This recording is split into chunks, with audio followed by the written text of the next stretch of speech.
안녕하세요. 혹시 여러분들 중에 기혼자인 분들은 결혼하던 당시에 어떠셨어요? 양가로부터 허락을 무던하게 받아내셨나요? 우리나라는 아직도 솔직히 결혼할 때 양가의 동의와 허락이 너무나도 중요하잖아요. 다 큰 성인이 되었다고 해서 결혼이라는 대소사를 멋대로 결정할 수가 없죠. 결혼식의 형태만 보더라도 우리나라는 가족이라는 울타리가 정말로 중요하니까요. 각설하고 저는 제 남편과 결혼하던 당시에 정말로 처절한 반대에 부딪혔던 사람입니다. 엄마, 제가 사랑하는 여자를 만나서 결혼하고 가정 예쁘게 꾸려서 살면 좋겠다고 그러셨었잖아요. 그런데 왜 이렇게 단호하게 반대를 하세요? 이 사람이 바로 제가 결혼하고 싶은 그런 여자란 말이에요. 인사를 드리러 간 자리에서 단칼에 반대부터 당했고 저는 너무 당황해서 정신이 멍해졌는데 옆에서 남편은 이건 꿈이야 라는 표정이 되어서 득달같이 따지고 있었습니다. 공사 다 망하신 시아버지께서는 갑자기 일이 생겨서 급한 외출을 하신 참이었으며 시어머니 혼자 저희 두 사람을 맞이하고 계셨죠. 남편의 외침에도 시어머니께서는 눈 하나 깜짝 안 하셨어요. 남편이 혼자 흥분해서 횡설수설하도록 냅두시더라고요. 그러면서 고급스러운 찻잔을 들어 여유롭게 천천히 차를 음미하셨습니다. 참고로 제 앞에 놓인 것은 찻잔이 아니라 평범한 유리잔이었으며 그 안에는 차가운 물이 들어있었죠. 냉수를 대접받은 것이었습니다. 차를 몇 모금 드시더니 시어머니께서는 느긋한 목소리를 내셨지요. 수준 미달이야. 그래서 안 돼. 시어머니께서는 그렇게 말씀하시며 제 쪽을 힐끗 쳐다보셨는데 그 시선이 차갑다 못해서 경멸이 담겨있는 것만 같아서 저는 심장이 철렁 내려앉았습니다. 남편은 이제 아예 울컥 화가 치민 상태였고요. 그런 말도 안 되는 소리 하지 마세요. 이 사람이 어디가 수준이 떨어진다는 건데요. 그럼 내가 어디 진짜 신랄하게 다 짚어줘봐? 그래야 네가 납득을 하겠어? 엄마가 대체 뭘 짚으실지 짐작도 안 가서 그냥 어이가 없을 뿐이네요. 네, 어디 말씀을 해보세요. 대체 엄마의 눈에는 이 사람의 뭐가 그렇게 부족해 보이는지요? 시어머니께서는 그 발언을 후회하지 말라고 하셨고 남편은 당연히 후회할 일 없다면서 자신만만해 하다가 문득 제 생각이 났는지 아차 싶은 얼굴이 되어서 저를 쳐다봤습니다. 순간적으로 제가 옆에 있다는 걸 잊고서 남편이 감정적으로 멋대로 굴고만 것이었으니까요. 하지만 남편이 자기 모친 앞에서 저 때문에 크게 대든 상황인데 이러면 저는 괜히 점수만 깎이는 거 아닌가 싶어서 그게 걱정일 따름이었습니다. 그런 불안감과 초조함을 담은 표정으로 남편을 쳐다봐 주었어요. 그뿐이었죠. 다른 말은 안 했고요. 그러자 남편이 속상하다는 한숨을 내쉬었고 시어머니께서는 표독스러운 눈빛으로 저를 째려보신 후에 이렇게 입을 여셨습니다. 저는 한껏 긴장한 채로 귀를 기울였고요. 일단 생긴 것만 봐도 그렇잖아. 화장으로 가렸지만 얼굴에서 여드름 좀 보라지. 그리고 정말 생각지도 못한 외모 지적을 당하게 되었습니다. 한참이나 제 외모를 비하하셨고요. 완전히 인격을 모독하는 수준이었습니다. 저는 민망함으로 시선을 어디다 둬야 할지 모르게 되었지요. 남편이 화가 나서 자기 눈에는 제일 예뻐 보인다고 하자 시어머니께서 코웃음을 치셨습니다. 아주 웃기고 있구나. 지금은 콩깍지가 낄 대로 껴서 그래. 근데 그런 콩깍지는 열이면 열 전부 다 살면서 떨어지는 거야. 그리고 너는 내가 지금 단순히 외모적인 부분이 마음에 안 들어서 결혼을 반대한다고 생각하는 거니? 그 이전에 집안 점수도 꽝이야. 어디 그딴 형편없는 집구석을 들이밀어? 내가 그딴 집구석하고 사돈을 맺어야겠어? 그건 말도 안 되는 짓이지. 그러더니 이번에는 제 집안의 욕을 한참이나 하셨고요. 듣는 입장에서는 망연자실해져서 확 도망가 버리고 싶어질 정도로 아주 신랄하게 비난을 하셨어요. 제가 친정이 좀 변변치 않긴 했습니다. 사는 형편이 좋지 못했어요. 그리고 제가 오남매인데 그 중에서 막내입니다. 딸, 아들, 딸 이렇게 오남매요. 가난한 집안에서 자식의 성별 순서가 이렇다는 것은 왠지 짐작이 가시지요. 비록 형편은 좋지 못했으나 아들 사랑은 여느 부잣집 못지않게 대단한 집이 저희 친정집이었고요. 제 바로 위 형제인 오빠만 독차지할 수 있는 모든 것은 다 독차지하고 살았습니다. 첫째 큰언니는 초등학교까지만 나왔어요. 그 당시에는 국민학교였지요. 그마저도 학교 수업을 빠질 때가 종종 있었습니다. 왜냐고요? 집안일을 비롯해서 각종 일을 해야만 했기 때문입니다. 그때 그 시절 자식의 머릿수는 곧 집안의 노동력이기도 했으니까요. 할 일이 많은 날은 그날이 큰언니가 수업을 못 가는 날이었습니다. 둘째 언니는 몸이 좀 약했어요. 둘째 언니가 6살 때의 일이었는데 자전거를 얻어 타다가 잘못 넘어져서 크게 다쳤거든요. 가까운 병원으로 일단은 가족들이 달려갔습니다. 아, 이건 여기선 안 되고요. 큰 병원으로 가셔야 합니다. 네? 큰 병원이요? 거기 가서 뭘 어떻게 해야 하는데요? 뭘 어떻게 하기는요. 가서 치료를 받으셔야죠. 아, 그리고 팔은 이게 지금 약간 부러진 상태거든요. 제 생각에는 이쪽 팔이 원래도 안 좋았을 것 같은데 아마 큰 병원 가서 수술을 받아야 할 겁니다. 뭐라고요? 수술? 그거 돈 많이 들어가는 거 아닙니까? 그렇겠죠. 병원 측에서 시큰둥하게 나올 때 저희 가족들은 사형 선고라도 들은 것처럼 절망 속에 주저앉고 있었습니다. 친정엄마는 하염없이 눈물을 훔치시며 둘째 언니의 몸을 어루만지셨고 제발 나으라고 기도를 하셨습니다.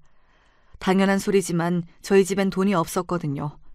돈이 없을 뿐만 아니라 큰 병원까지 갈 여력조차 안 되었습니다. 게다가 하필이면 그 시기는 고모부라는 인간이 저희 가족에 없는 돈마저 빼돌려서 사기를 치신 지 그렇게 얼마 안 지났을 때였어요. 벼룩의 간을 빼먹어도 그것보다는 나은 상황이었을 거예요. 가뜩이나 쪼들리는데 그래도 한 집안이 어떻게 등쳐먹고 그 적은 돈이라도 챙겨서 도망갈 수나 있었는지. 다시 생각해도 기가 막히고 어처구니가 없을 따름입니다. 돈도 잃고 정신적 충격이며 온갖 배신감에 휩싸여 있던 저희 가족이었고 둘째 언니를 치료할 형편은 죽었다 깨어나도 되지 않았습니다. 결국은 동네에서 수소문을 해다가 약 잘 짓는다는 곳을 알아냈고 거기서 약을 지어다가 둘째 언니한테 먹인 게 전부였죠. 자전거 사고를 당한 이후로 한 반년 정도는 둘째 언니가 시름시름 앓았을 거예요. 그러다가 시간이 더 지나서는 그럭저럭 괜찮아졌고요. 돈을 마련해서 둘째 언니를 큰 병원으로 데려갔던 것은 자전거 사고 이후로 딱 3년여가 지났을 때였습니다. 아이고 이런, 바로 오셨어야 했는데. 왜요? 뭐가 문제가 있나요? 지금은 좀 늦은 감이 있고요. 이미 팔이 잘못 붙어버린 상태입니다. 네? 잘못 붙었다고요? 저희 딸이 팔 쓰는 걸 작년까진 거의 못하다가 그래도 올해 들어서는 그냥저냥 쓰고 있거든요. 제가 보기에는 생활을 잘 하고 있는데요. 그게 잘못 붙은 거라고요? 네, 팔의 모양을 보셔도 아시겠지만 잘못 붙었어요. 이거는 수술을 해보려면 할 수는 있겠지만 글쎄요. 일단 어떻게 수술을 들어가야 할지 방향을 저희도 고심을 미리 좀 해봐야 하는 상황입니다. 왜 그렇게 말씀을 어렵게 하시죠? 수술이 아주 큰 수술인가 봐요. 예, 좀 복잡하죠. 그때 바로 오셨으면 이렇게 될 일이 아니었는데요. 아이고, 안타깝네요. 누가 바로 안 오고 싶었겠나요? 돈이 없으니까 그랬지요. 돈만 있었으면 저도 제 새끼 바로 치료해줬을 거예요. 큰 병원에서 친정엄마가 눈물을 쏟으셨습니다. 게다가 둘째 언니는 팔의 문제뿐만 아니라 기관지 쪽도 상태가 안 좋다는 소견을 받게 되었고요. 그래서 그때 치료를 받았냐고요? 늦어버렸지만 그때라도 수술이 진행되었냐고요? 놀랍게도 아니요, 그렇지 않았답니다. 의료진이 고심을 해보던 그때에 저희 가족은 치료를 포기하고 돌아서고 있었거든요.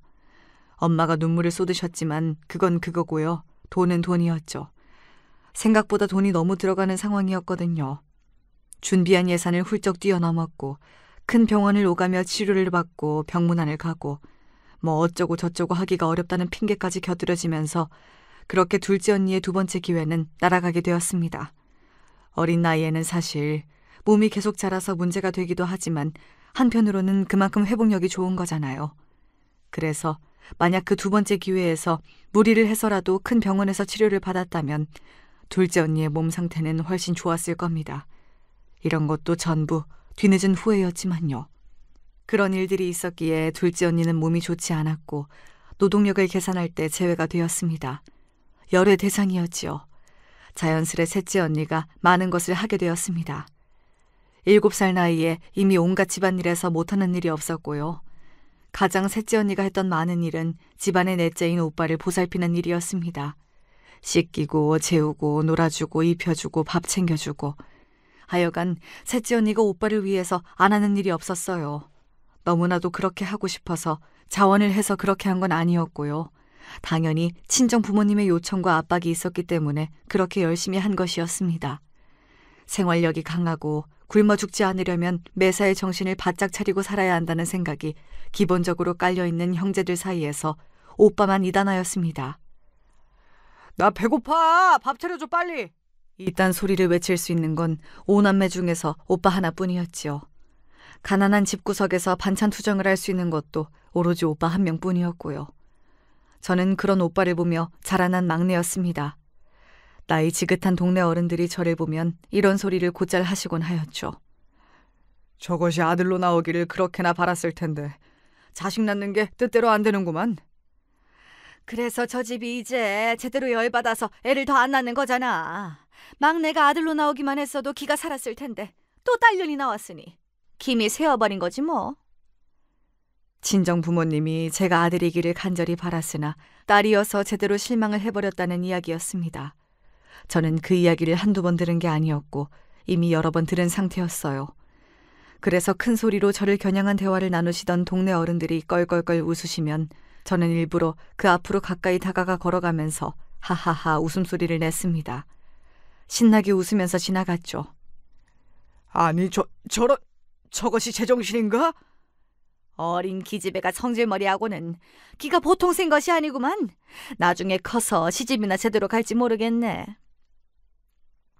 저는 타고난 성격 자체가 그랬나 봐요. 희한하게도 별로 기가 죽는 법이 없었습니다. 상처를 받고 의기소침해지는 순간도 물론 많았죠. 구질구질한 신발만 신고 다니면서 놀림도 많이 받았고요. 저는 저만의 것을 가져본 경험이 별로 없었습니다. 언니들이 쓰던 것, 간혹 오빠가 쓰던 것까지 몽땅 물려받아서 사용하는 신세였기 때문입니다. 머리부터 발끝까지 헛것으로만 도배를 하고 다니는 사람이 바로 저였네요. 새 것을 가진다는 기분은 오로지 상상으로만 느껴봤습니다. 현실에서는 있을 수 없는 일이었기 때문이죠. 이런 환경이라면 자연스레 주눅이 들 수밖에 없었을 텐데 저는 그런 것 치고는 되게 덤덤한 아이였어요. 그래서인지 언니들은 저를 향해서 제 성격이 부럽다고 이야기를 해준 적이 많았지요. 큰언니는 나이 꼭 30에 시집에 갔습니다. 착하고 수더분하고 가정적이고 그리고 가난한 집안의 장남인 형부에게요. 형부가 4남매 중에 첫째 장남이셨고요. 큰언니가 웃으면서 말했습니다. 그래도 난 내 밑으로 동생이 넷인데 내가 더 규모가 크네? 규모가 크다는 그 표현이 저는 왜 그렇게나 두고두고 잊히지가 않던지요. 큰언니는 시집에 가서 시부모님 수발 들면서 시동생들 챙기면서 그렇게 정신없이 하루도 혼이 안 빠지는 나날이 없이 지냈습니다. 매일 양말을 구멍에 대고 바느질을 하는 것은 정해진 일과라고 하였고요. 둘째 언니는 몸이 아파서 시집에 갈 자신이 없다고 했던 사람입니다. 그러다가 27에 결혼을 했어요. 부모도 없고 형제도 없고 그리고 가진 거라고는 몸뚱이와 단칸방이 전부인 가난한 형부와 결혼을 했습니다. 돈은 적게 벌어도 어쨌든 둘째 형부는 다니는 직장이 있었고요. 심성이 여리고 착한 사람이었습니다. 친정 부모님은 자전거 사고 때문에 몸이 그렇게 된 딸을 받아준 남자가 있다는 것만으로도 너무 감사한 일이라면서 눈물을 훔치셨습니다. 둘째 언니가 결혼을 하고 나자 그제야 큰언니가 이제 됐다는 생각으로 결혼을 하게 되었던 것이고요. 순서가 그랬네요. 그리고 셋째 언니는 결혼을 아주 늦게 했습니다. 36에 했으니까요. 결혼을 미루며 살았던 이유는 하나였습니다. 내가 시집 가면 우리 부모님은 누가 챙겨드리나? 내가 있어야 돼. 아무래도 셋째 언니는 착한 자식병이라는 것이 존재한다면 그 병에 진작 걸려있던 것이 틀림없었습니다. 효도만이 살 길이라고 생각을 하는 것처럼 셋째 언니는 그렇게 살았죠. 20대 때 벌었던 돈도 고스란히 가족들을 위해 쓴 사람이었으니 무슨 말이 더 필요할까요? 하지만 그런 셋째 언니는 결국 그렇게 산 걸 후회하며 괜히 결혼을 미루다가 늦은 나이에 시집을 가서 부끄럽게 되어버렸다는 말을 했답니다. 그렇게 된 계기가 있었지요. 그 이전에 넷째인 제 친정오빠 말인데요. 제 오빠한테 이런 소리를 하긴 좀 미안하지만 정말이지 꼴통이 따로 없었습니다. 없는 형편에도 하도 많은 걸 독차지하고 누리고 살아서 그런지 가난에 대한 정확한 개념이 없었어요. 그걸 왜 못 사지? 그거 얼마 안 하는 거 아니야? 남들은 그거 다 사는 거 아니야? 왜 우린 못 산다는 거야? 걸핏하면 이런 소리를 잘 했지요. 어릴 적에나 그런 소리를 했다면 어려서 뭘 모르는구나 하고 넘겼을 텐데 20살을 넘긴 성인이 되어서도 그러니까 답답해서 미칠 지경이었지요. 집에 돈이 없다고 하면 그걸 이해 못하면서 왜 돈이 없냐고 되묻는 사람이 바로 오빠였습니다. 왜 남들처럼 살지 못하냐? 왜 돈을 조금밖에 못 버냐? 그런 돈 많은 집들은 대체 정체가 뭐냐? 우리 집은 그럼 거지인 거냐? 이런 일차원적인 소리를 시도 때도 없이 내뱉는 사람이 제 친오빠라는 사실이 저는 부끄러웠습니다. 아니, 그런 게 그렇게나 의문이면 본인이 열심히 해서 돈을 많이 벌면 되는 거 아닌가요? 이런 사람들의 특징이 있다면 바로 주둥이만 쓸데없이 싱싱하게 펄쩍 뛰는 화러가다는 것입니다. 반대로 행동력은 고여서 이미 썩어버린 물 같았고요. 그런데 친정 부모님이 당신의 하나뿐인 아들을 너무 아끼셨다는 게 근본적인 문제였어요. 혼내시는 법이 없었거든요. 무조건 오냐 우리 아들이 최고다. 두 분이 그러시니까 오빠가 제정신으로 자랐겠나요. 부모님의 아들 사랑이 지극하다 보니까 언니들도 오빠한테 막말을 못했고요. 막내인 저는 오빠가 자기를 저의 전속 하인으로 알았습니다. 오빠가 물 하면 저는 일어나서 물을 떠와야만 했습니다. 물을 떠오라는 문장도 아니고 그냥 물이라는 단어 하나만 내뱉었다는 게 오빠가 어떤 인물이었던지를 대변해주는 것 같네요. 집이 잘 살면 모를까. 가난한데 정신머리가 그따위 수준인 남자에게 시집을 오고 싶어하는 여자는 없었습니다. 연애 결혼은 꿈도 꾸기 어려웠지요. 중매 결혼으로 어찌저찌 오빠가 28 나이에 결혼을 했어요. 몸이 아픈 둘째 언니는 받아주기만 한다면 어떤 남자든지 감지덕지해야 하는 거라며 여기셨던 친정 부모님은 정작 오빠가 결혼을 하자 며느리를 쥐잡듯이 하셨습니다. 특히 친정엄마는 당신의 며느리를 향해서 우리 아들 고생시키면 가만 안 둔다고 하시는 분이었고요. 오빠가 고생하는 걸 본 적이 없는데 대체 무슨 소리를 하시는 건지 제가 참 의아했네요. 새언니는 결혼 꼭 1년 만에 딸을 낳았습니다. 그리고 엄마가 새언니에게 아들 말고 딸 낳았다면서 오만 잔소리를 다 하셨습니다. 참고 살던 새언니는 어느 날 눈이 돌아버렸지요. 본인이나 잘하세요. 딸 넷에 아들 하나 낳았으면서 본인도 썩 그렇게 아들 낳는 재주는 좋지 않으시잖아요? 그렇게 소리를 질러버린 거예요. 엄마가 열받아서 절대 가만히 안 두겠다면서 난리를 치셨죠. 하지만 가만히 안 둘 기회는 오지 않았습니다. 바로 이튿날 새언니가 짐을 싸서 집을 나가버렸거든요. 태어난 지 9개월 된 아이는 두고 갔어요. 새언니는 돌아오지 않았고 오빠는 처 없이 자식만 있는 남자가 되었습니다. 오빠는 부모님의 탓을 했어요. 그러는 동안에도 아기는 울고 있었고요. 그 아기를 누가 돌보았겠나요? 결혼 전이었던 셋째 언니가 돌보았습니다. 저는 직장에 다니고 있었고 직장이 멀었기 때문에 그 근처에서 입사동기 3명과 돈을 모아서 자취를 했습니다. 집에 가보니까 셋째 언니가 넋이 나가서 아기를 보고 있더라고요. 막내야, 너는 이렇게 살지 마라. 저한테 그런 소리를 했고 제가 너무 착잡해서 한숨을 길게 내쉬었더니 이런 말을 급하게 덧붙이더군요. 아참, 우리 집 망했다? 저는 속으로만 지금이 망한 거라면 우리 집은 이미 옛날에 망한 거라고 대답했습니다. 셋째 언니는 첫째, 둘째 언니도 지독하게 가난한 사람과 결혼해서 힘들게 살고 있는데 오빠가 결혼을 대차게 말아먹은 상황이 되자 망했구나라는 생각밖에 안 들었던 거예요. 그 순간에는 너무 힘들어서 저한테 그런 소리를 한 것 같았어요. 며칠이 지나자 셋째 언니는 다시 힘을 내서 내가 우리 집 살리겠다는 소리를 하기 시작했거든요. 암만 해도 착한 자식병이 존재했던 게 맞는 것 같습니다. 그때 저는 남편과 연애 중이었어요. 새언니가 아기를 두고 도망을 가버리자 저는 더욱 걷잡을 수 없는 상황으로 번져서 저까지 집에 묶여버리기 전에 빨리 결혼을 해야겠다는 생각을 하게 됐습니다. 그래서 남편에게 우리 결혼하자면서 제가 먼저 이야기를 꺼냈던 거예요. 시댁이 잘 사는 집안일 줄 모르고 그랬습니다. 만약에 알았다면 아마 부담이 돼서 남편하고 진작에 헤어졌을지도 모르는 일이지요. 전혀 몰랐기 때문에 아무 생각 없이 태평하게 만날 수 있었던 것 같아요. 뭐? 집안에 땅이 좀 있다고? 시댁이 부자라는 걸 처음 눈치챈 것은 땅 이야기를 들었을 때입니다. 남편이 고등학교에 막 입학을 했던 때 시댁에서 큰 마음 먹고 땅을 사들였대요. 가치가 낮았기에 저렴했던 그 땅은 시간이 지날수록 가치가 오르다 못해서 폭등하게 되었지요. 네, 폭등이라는 표현이 적절했네요. 왜냐하면 거기가 개발이 됐거든요. 설마 그 땅이 그렇게 가격이 뛸 줄은 아무도 몰랐지. 투자인이 뭐니 그럴 생각으로 작정하고 산 땅도 아니었으니까 말이야.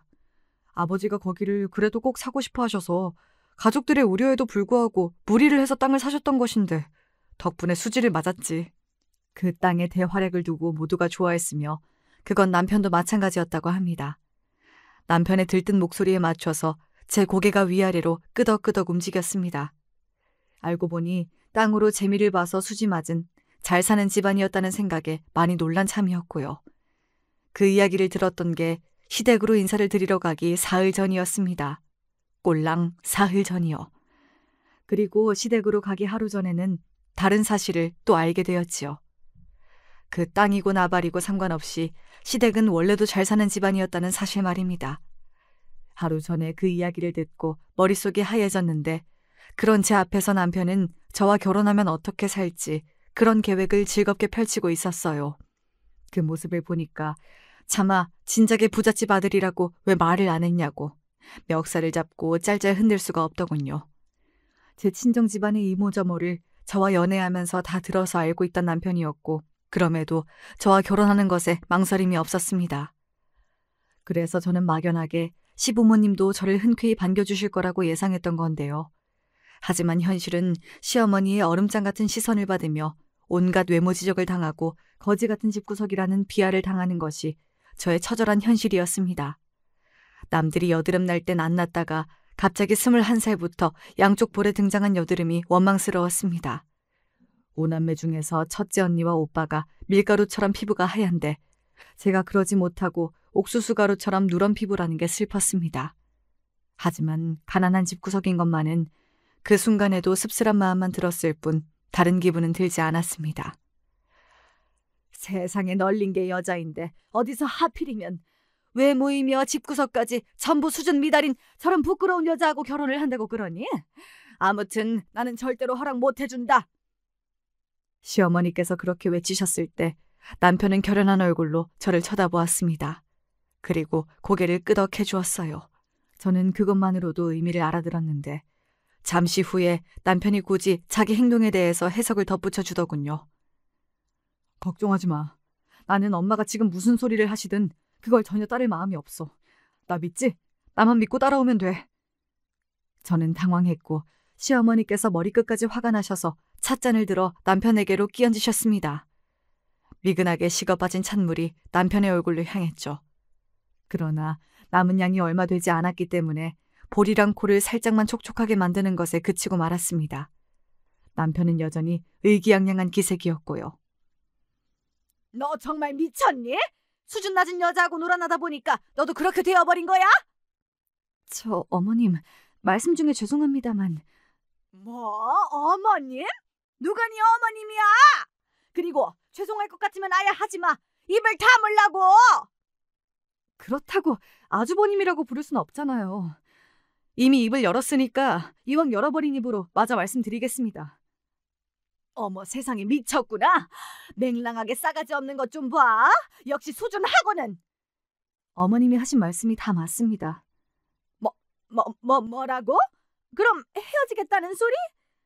아니요. 그건 안 될 것 같아요. 어머님 말씀대로 제가 못난이인 것도 맞고요. 집구석 수준도 낮은 거 맞습니다. 어머님의 지적을 들을 때마다 너무 수치스럽고 창피해서 눈물이 나올 뻔했는데요. 간신히 울음을 참아내고 나서 얼른 생각을 해봤어요. 제가 부잣집 아들이랑 결혼을 하고 싶은 건지 아니면 그냥 이 사람 자체를 보고 결혼하고 싶은 건지. 답은 후자입니다. 저는 제 옆에 있는 이 사람이 부모 형제도 없는 단칸방살이 신세라고 해도 결혼할 생각이거든요. 저를 가득 채우고 있던 민망함이 씻겨져 나간 자리에 의연함이 치고 들어왔습니다. 당당하게 시어머니를 마주볼 자신이 없었기에 그러는 대신 저는 당당하게 제 자신을 마주봤어요. 제가 지금 어떻게 하고 싶은 건지, 저라는 사람이 어떤 강점이 있는지 그걸 똑바로 마주봤더니 이야기할 거리가 생겨나더군요. 부모 형제 없는 단칸방 신세? 비약이 좀 심하네. 그런 남자랑 결혼하고 싶은 여자가 어디에 있어? 있어요. 모르시죠? 저희 언니가 실제로 그런 형부와 결혼을 했답니다. 둘이 안 싸우고 잘 살아요. 뭐야? 저런 미친 상놈의 집안을 다 보았나? 어머님이 보시기에는 상놈의 집안일 수도 있겠죠. 하지만 어머님, 상놈의 집안이 있어야 부자나리 집안도 빛을 발하는 거 아닐까요? 돈이 억만금이 있다고 한들 만약 그 돈을 쓸 곳이 없다면 그 돈은 무용지물이겠죠. 바보가 존재해야 천재가 천재 소리를 들을 수 있을 거예요. 세상은 공평하지 않습니다. 어머님처럼 호화 생활을 하는 계층이 있는 반면 하루 벌어서 하루를 살고 그 다음 하루를 걱정하며 잠이 드는 계층이 있는 거죠. 그리고 하루를 간신히 살아내는 그 사람들이 없다면 어머님의 멋진 찻잔도 더 이상 멋지지 않을 거예요. 어머님이 무시하고 외면을 하셔도 어렵게 사는 계층이 이 사회에 다수 존재한다는 건 확실한 사실이고 부정할 수 없는 진실입니다. 그들 없이 살아가실 순 없어요. 그래서 지금 나한테 무슨 말이 하고 싶은 거야? 저는 어머님의 옆에서 함께 빛날 수가 없어요. 잘 아시다시피 저라는 존재 자체가 그런걸요. 하지만 대신에 저는 어머님을 더욱 빛나게 해드릴 수 있습니다. 왜냐하면 빛은 어둠 앞에서 대조되어서 더욱 빛나는 법이니까요. 어머님, 살면서 똥 한 번씩은 밟고야 하는 게 사람 인생인데요. 어차피 똥을 밟게 되실 거라면 지금 저라는 똥을 밟으시는 게 어떨까요? 지금 제가 생각해도 믿겨지지 않을 정도로 그 순간에 저는 완전히 무대뽀로 굴고 말았습니다. 말도 안 되는 우기기였어요. 하지만 남편은 눈이 커다래져서 저를 보다가 이내 기대감이 가득해진 눈빛으로 시어머니를 바라봤고요. 제가 긴장으로 땀이 찬 주먹을 몰래 꽉 쥐면서 시어머니의 대답을 기다렸습니다. 침묵만 오갔고 저는 인생에서 그렇게 긴장을 해본 적이 없었죠. 마침내 시어머니께서 침묵을 깨고 입을 여셨어요. 이래서 수준 낮은 것들은 안 된다니까? 혀를 끌끌 차시며 자리에서 일어나셨는데 제가 실망하려던 찰나 순간적으로 그 입가에 걸린 미소를 보고 말았습니다. 휙 돌아서서 방으로 걸음을 옮기시는 뒷모습을 멍하게 보다가 천천히 남편과 시선을 교환하였어요. 같은 걸 목격했는지 남편도 얼떨떨한 모습이었고 이내 저희는 손을 꽉 잡으면서 소리 없이 기뻐했습니다. 이틀 뒤 시아버지까지 함께한 자리에서 다시 정식으로 인사를 드렸고요. 제 배경을 들으신 시아버지께서는 난처한 기색이셨는데요. 반대를 하며 불같이 화를 내셔야 마땅할 시어머니께서 가끔 한숨이나 내쉬고 마시는 것에 시아버지는 더더욱 난처해하고 계셨지요. 영문을 모르셨던 거예요. 남편이 저와의 결혼을 강력히 주장하는 가운데 시어머니마저 뚜렷한 반대 없이 한숨만 내쉬시니까 결국 시아버지께서 허락을 해주고 마셨습니다. 제 결혼 소식을 듣고 막내가 시집가냐면서 세월이 야속하다는 반응이나 해주던 친정 식구들은 제 시댁 집안 이야기를 듣고 나자 전부 다 약속이라도 한 것처럼 사례가 들렀습니다. 친정엄마는 반쯤 혼절을 하셨고요. 오빠는 이제 자기가 팔자 펴는 거냐면서 신이 났는데 저는 말끔히 무시해 주었습니다. 다른 사람들 다 도와줘도 오빠를 도울 생각은 없었으니까요. 제가 부잣집에 시집가게 됐다는 소식이 퍼지자 고향 동네 사람들도 난리가 났습니다. 사람 인생 모르는 거라면서 신기해했고요. 하지만 저를 두고서 죽도록 고생 많이 하겠다는 추측도 많이 나왔습니다. 시댁에 비해 친정이 기울어도 너무 기울었으니 제가 도리 없이 기가 팍 죽어서 시달리며 지낼 며느리라고 주변에서 다들 그렇게 짐작했던 듯 싶어요. 하지만 저는 대연자약하기만 했답니다. 힘들면 어쩔 거고 고되면 또 어쩔 텐가. 죽기야 하겠어? 매일 나 자신을 다잡으면서 살면 그만인 거야. 하루하루 살다 보면 그게 차곡차곡 쌓여서 어느새인가 지난 세월이 되고 마는 법. 전부 다 지나버릴 것들이야. 앞으로 일희일비하면서 살지 말자. 저는 외유내강이었어요.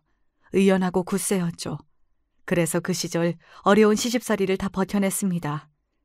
시어머니께서는 틈만 나면 저에게 오만트 집을 다 잡으셨고 시누이 2명도 만만치 않았거든요. 하지만 보통이 아닌 집구석에서 자라온 저에게 상처를 주기란 그들로서도 쉽지 않았던 것입니다. 저는 버텼고 버티는 게 결국 승리하는 거였네요. 시누이들도 시간이 갈수록 자기들이 졌다는 기색이었습니다. 게다가 자식들도 둘 다 아들을 낳아서 시댁 사람들에게 이 점을 인정받기도 했었고요. 대를 잇는 건 문제가 없네. 한시름 덜었어. 아주 든든하구만. 무뚝뚝한 시아버지께서 당신의 어린 손자들을 보며 미소를 지으실 때마다 늘 신경질이 나 있고는 하던 시어머니의 짜증스러운 표정도 옆에서 함께 누그러지는 듯 하였답니다. 아들만 연달아 둘 낳은 걸 두고 시어머니께서는 저에게 어느 날 최고로 쓸모 많은 며느리라는 소리를 해주신 적도 있었네요. 최고로 쓸모가 많다니.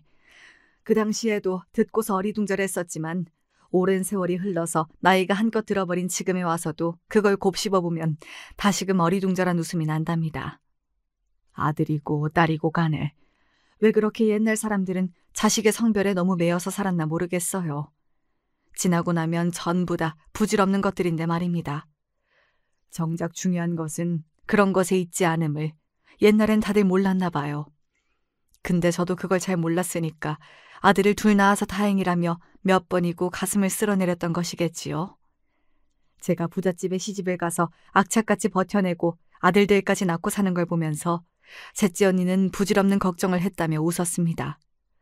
막내인 제가 이렇게 앞길이 잘 풀릴 줄 알았다면 자기가 진작에 아무 염려 않고 시집을 일찍 갔었을 거라며 두고두고 후회하기도 하였고요. 말은 그렇게 하지만 언니들은 항상 제 걱정을 해주었습니다. 혹시 자기들 때문에 제가 트집 잡혀서 힘들어지는 일이 있을까봐 자꾸만 그 점을 신경 쓰기도 하였고요. 오빠는 저에게 빌붙어서 먹고 살려고 했는데 그때 언니들이 합세해서 남동생의 등짝을 후려쳤습니다. 야, 이 자식아. 막내한테 뭐 하나 더 해주진 못할 망정. 발목이나 안 잡게 조심하진 못할 망정. 막내한테 빌붙으려고 해? 에라이 못난 자식아! 언니들한테 생전 처음으로 혼쭐이 난 오빠가 그때 혼비백산이었을 거예요. 친정 부모님한테 가서 일러 바쳤지만 소용이 없었죠. 귀한 아들의 등짝을 단체로 후려쳤다고 엄마가 화딱지가 나실 법했는데 언니들은 저를 위해서 그런 것이었으니까요. 부잣집 며느리가 된 막내를 위해서 그랬다고 하니까 엄마도 갑자기 하실 말씀이 없어진 것입니다. 아무도 자기 편이 아니라는 것에 충격을 받은 오빠가 그때부터 주눅이 들긴 했으나 그러면서 일을 꼬박꼬박 다니기 시작했고요. 역시 믿을 구석이라는 게 사라져야 사람이 움직이는 모양이었습니다. 저는 굳이 티를 안 내고 살았으나 속으로 항상 벼르고 있었어요. 언니들 정말 고마워. 조금만 더 기다려. 내가 제대로 보답해 줄게. 내가 우리 가족 호강시켜 줄 거야. 아직은 내 입지를 다지고 신뢰를 쌓는 단계니까 조금만 더 기다려주라. 이젠 진짜로 얼마 안 남았어. 집안 형편이 그러했는데, 살아온 모습이 그러했는데 제가 왜 친정을 안 도와주고 싶었겠나요? 그런 마음부터 굴뚝 같았으나 저는 큰 그림을 바라보고 인내심을 가졌습니다. 일부러 남편에게도 제 친정을 굳이 도와줄 것 없다고 그랬어요. 시부모님을 비롯하여 온 시댁 사람들이 저를 주시하고 있다는 걸, 아닌 척해도 다 저를 살펴보고 있다는 걸 저는 잘 알았습니다. 친정에 퍼주고 싶은 욕구를 꼭 참으며 견뎠던 것입니다. 온갖 시집살이를 다 버텨냈고 아들 둘을 낳았고 이제는 점점 인정을 받고 있었습니다. 그리고 마침내 시어머니의 입에서 먼저 이 소리가 나왔죠. 너는 네 친정에 신경 좀 쓰고 살아라. 딱 이 말 하나였지만 그게 신호였습니다. 저는 공손하게 네 대답했지요. 그리고 이때부터 시간 차이를 조금씩 두면서 제 친정 식구들을 다 도와주었습니다. 얼마나 짜릿했던지 모릅니다. 친정 식구들 중에 제 도움의 손길을 안 받은 사람은 단 한 명도 없었죠. 저는 조카들 크는 것까지 다 살펴봤거든요. 혹시 어려움은 없나, 부족한 건 없나 그런 걸 보면서요. 친정 식구들은 저에게 눈물이 나게 고맙다고 하였고 받기만 해서 미안하다고 하였습니다. 그러나 저는 해줄 수 있는 가족들이 있는 게 행복했고 진심으로 고마워하면서 저에게 어떻게든 보답을 하려고 드는 가족들을 보면서 보람된 마음이 들었습니다. 저나 남편이 좋아하는 반찬이며 간식거리를 직접 정성스레 만들어서 가져다주는 친정 식구들의 모습을 볼 때면 가슴이 찡해지기도 했고요. 시부모님도 시누이도 가족 간에 오가는 정을 보면서 점차 생각이 많아진 듯 보였죠. 그렇게 흘러간 세월이었고 제 아들들도 그런 모습을 보면서 자랐습니다. 그래서 그런지 편견 없는 어른들로 자랐네요. 굳이 자랑을 하고자 하는 건 아닌데 제 자식들이지만 정말 의젓하게 잘 컸답니다. 아, 다만 둘째는 원체 성격이 좀 잘난 척하고 그런 게 좀 있긴 해요. 제가 그래서 농담조로 친탁을 너무 강하게 했다고 그랬었지요. 둘째 녀석이 잘난 척을 하며 으스대는 모습을 볼 때마다 시댁 사람들 몇 명의 얼굴이 스쳐가더군요. 너무 그 계통이에요. 이건 아무리 교육을 시켜도 근본적으로 타고난 기질의 영향이 있는 것 같습니다. 반면에 첫째는 그런 거 전혀 없어요. 허세와는 담을 쌓은 녀석입니다. 외모도 자기 이모들과 비슷한 분위기가 나고요. 집안 자랑이니 학벌 자랑이니 그런 걸 하는 모습을 제가 보고 들은 경우가 없었네요. 그러더니만 결국에 첫째는 어려운 환경에서 자란 며느리를 만났습니다. 처음에 사진으로만 봤을 땐 해사한 미소, 그리고 너무 단아하고 귀엽게 생겨서 제가 속단을 했었죠. 이 녀석이 아가씨의 얼굴만 보고 만났구나. 유복한 집안의 고명딸같이 생겼네. 그랬는데 알고 보니까 착각이었어요. 며느리는 어렸을 적에 부모 이혼을 겪은 아이였습니다. 그리고 양쪽에서 다 버림받아서 친척집을 전전한 과거가 있었고요. 며느리의 양친은 각자 재혼을 진작하신 상황이었고요. 양쪽 다 며느리를 안 보고 싶어하고 찾지도 않았습니다. 가정 내에서 그런 어려운 상황을 겪으면 사람이 마치 뿌리 없는 나무처럼 됩니다. 사회에 나가서 무슨 일을 겪었을 때 금세 휘청거리며 흔들리고 주저앉게 되지요. 그런 경우를 살면서 저는 꽤 봐왔고요. 며느리는 그럼에도 꿋꿋하게 대학 나와서 직장 잡아서 사회생활을 하며 씩씩하게 살아온 인물이었습니다. 제가 봤던 사진들 속 모습처럼 밖에서는 활발하고 명랑한 모습만 보인다고 하더군요.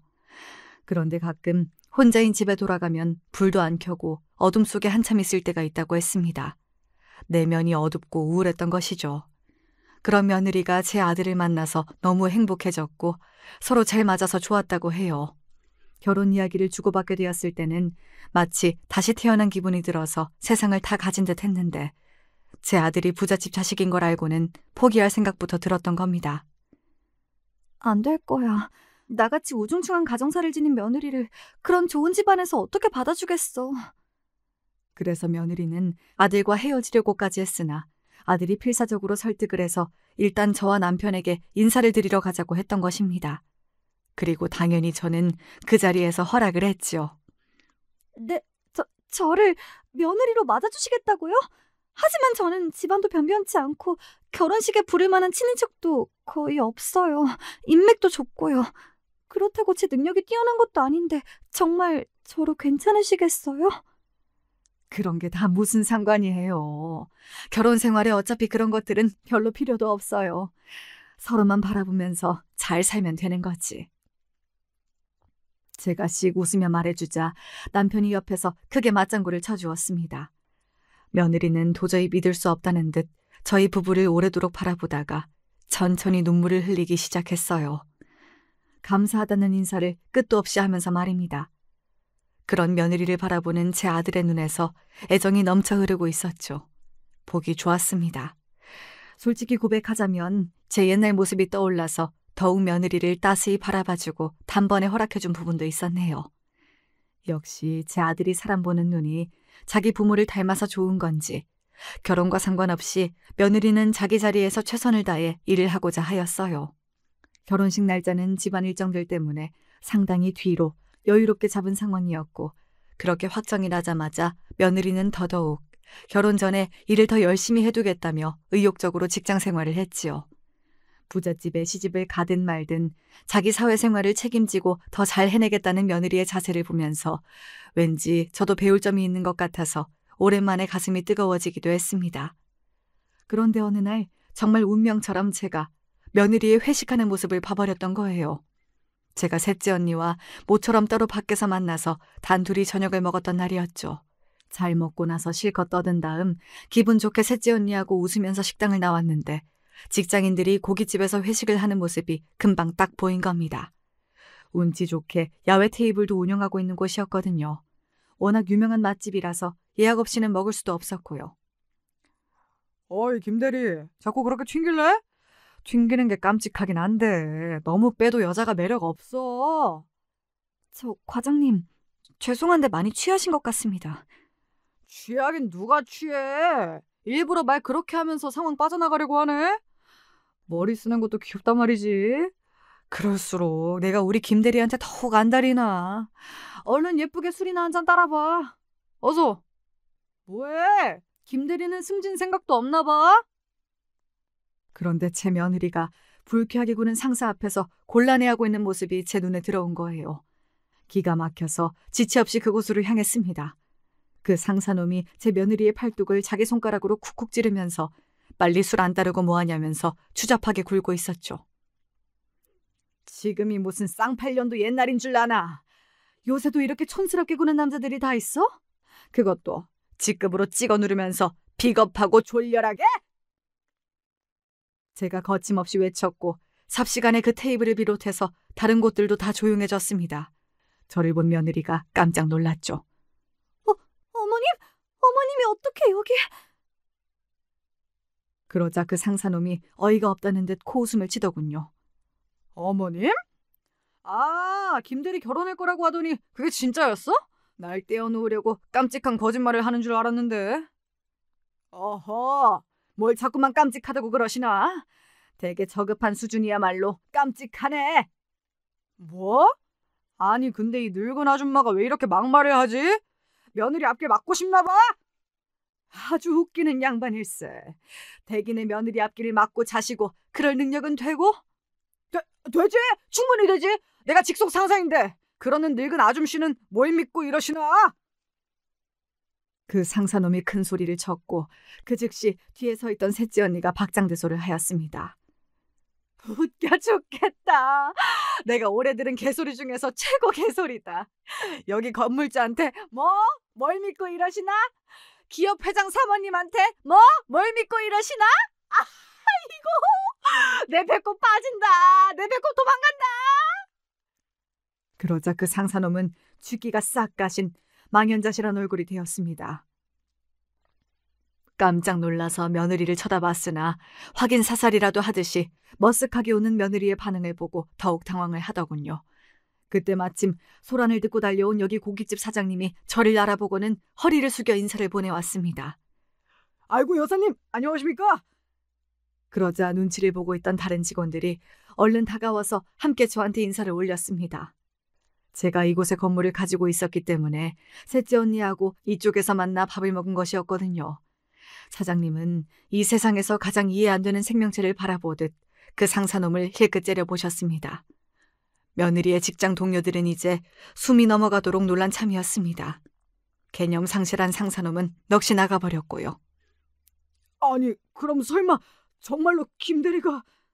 뭘 그렇게 중얼대시나? 지금 그럴 때가 아닌 것 같은데. 순서도 가르쳐줘야 하는 건가? 아닙니다. 안 그래도 당장 사과드리려 했습니다. 죄송합니다. 제가 몰라 뵙고 실수를 했습니다. 실수? 댁은 실수와 잘못의 차이도 구분 못하는 멍청이인가 보군. 댁이 저지른 건 명백한 잘못이야. 그리고 사과는 내가 아니라 내 며느리에게 해야지. 예, 제가 잘못했습니다. 저기 김대리, 내가 진심으로 잘못했네. 부하 직원을 너무 아끼는 마음에 욕심이 지나쳐서 그리 됐네. 정말 잘못했고 미안하게 됐네. 다시는 이런 일 없을 거야. 상사놈은 그런 와중에도 어설픈 변명을 곁들여서 스스로를 변호하더군요. 너무 당황했는지 시선을 어디다 둬야 할지도 모르는 모습이었고 목소리도 떨리고 있었지만요. 그러더니 자리를 망쳐서 미안하다는 사과를 횡설수설하며 남긴 채 회식 자리에서 먼저 도망쳐 버렸습니다. 며느리는 민망함과 감사함이 뒤섞인 표정으로 저를 바라봤지만 그 너머에 자리한 의연함을 저는 감지할 수 있었습니다. 마치 옛날에 저와 닮아 있었기 때문입니다. 그래서 저는 며느리가 이 자리를 끝까지 지키고 싶어 한다는 걸 알았죠. 며느리를 격려하며 어깨를 두드려줬고 신용카드 한 장을 꺼내 테이블 위에 올려뒀답니다. 오늘 우리 며느리가 쏘는 거니까 실컷 편하게들 마음껏 먹고 가세요. 며느리의 직장 동료들이 놀라며 기뻐했고 저와 셋째 언니는 윙크를 남겨준 채 자리를 떴답니다. 그러고 나서 며느리는 들뜬 기분으로 좋은 시간을 보냈던 모양이에요. 그 상사놈이 워낙 악질이라 다들 속으로 욕을 하면서도 꾹 참고 있었는데 이렇게 일이 터지니까 속 시원해하면서 신이 났다고 하더군요. 며느리하고 다들 이야기꽃을 한참이나 피웠다네요. 그 이야기를 이튿날 저녁 며느리가 너무 행복한 표정으로 전해줘서 듣던 저도 행복해졌답니다. 어머님, 제가 앞으로 두고두고 은혜 갚는 며느리가 되겠습니다. 꼭 보답하겠습니다. 그럴 것 없어. 그냥 즐겁게 열심히 살면 되는 거야. 그게 보답하는 거지. 행복한 아들 며느리 부부의 모습을 보는 게 나로서도 가장 좋은 일 아니겠니? 제가 웃으며 말해주자 며느리가 눈물을 글썽이며 고개를 끄덕였어요. 그러더니 이렇게 묻더군요. 저도 언젠가는 어머님처럼 될 수 있을까요? 그 질문이 제 가슴 속 아주 깊은 곳에서 찌르르한 울림을 만들어냈습니다. 갑자기 인생을 잘 살아왔고 보람이 넘치는 인생이었다는 감상이 파도처럼 밀려들더군요. 바로 이 순간 며느리와 이런 대화를 하며 앉아있기 위해 지난 세월이 존재하였다는 생각이 들면서 모든 운명의 퍼즐은 사실 준비되어 있었다는 그런 직감이 들었습니다. 저는 즉답을 해주는 대신 앞으로 조금씩 며느리에게 저의 옛날 이야기를 들려주겠다고 하였습니다. 저의 지난 이야기가 즉 대답을 대신해 줄 테니 말입니다. 며느리는 제 아들과 멋진 결혼식을 올렸고 더없이 잘 살아가고 있답니다. 참고로 다니던 그 직장을 그만두지 않았고요. 승진을 해냈어요. 대단하죠? 추잡스러웠던 그 상사놈은 어마어마한 시댁의 배경을 지니게 된 며느리의 역공이 무서웠던 것인지 두려움에 떨면서 다니다가 금방 퇴사를 했었고요. 인망이 워낙 좋지 않았던 사람이었기 때문에 더더욱 그런 상황에서 계속 일을 하기가 어려웠을 겁니다. 그러니 어디에서든지 사람이 정도를 지키며 살아야 하는 것 같네요. 제 이야기는 여기서 맺을게요. 앞으로 펼쳐갈 제 인생의 이야기가 더 많이 남아있으니 조만간 다시 사연의 문을 두드리게 될지도 모르겠습니다.